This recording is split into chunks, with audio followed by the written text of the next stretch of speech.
Ako po si Jimmer Vilayet. Ito ang aking output number 3 sa ethics.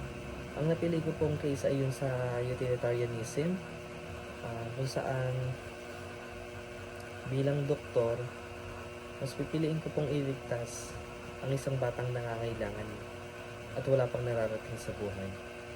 Inaabot pa lamang po niya ang kanyang pangarap at nagsisimula pa lamang po siyang i-explore ang kanyang mga curiosity dito sa mundo. At dun naman po sa 70 years old, ipapaubayan naman na po niya siguro sa doktor na iligtas ng una nang iligtas ang bata kaysa sa kanya. Dahil hindi rin naman natin alam na kung yung 70 years old ba na yun is gusto pang mabuhay or gusto nang lumaalam. And sa case naman po sa care ethics,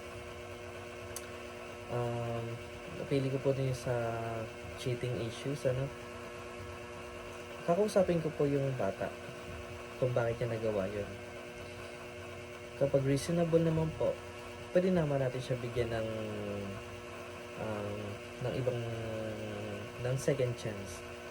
Ipapaulit yung quiz or activity or exams kung bakit niya nagawa yung mag-cheat. Hindi naman natin alam kung ano yung takbo ng kanyang buhay. Pwede naman natin siyang kausapin at hindi agad i-report sa nakakataas. Yun lamang po. Maraming salamat.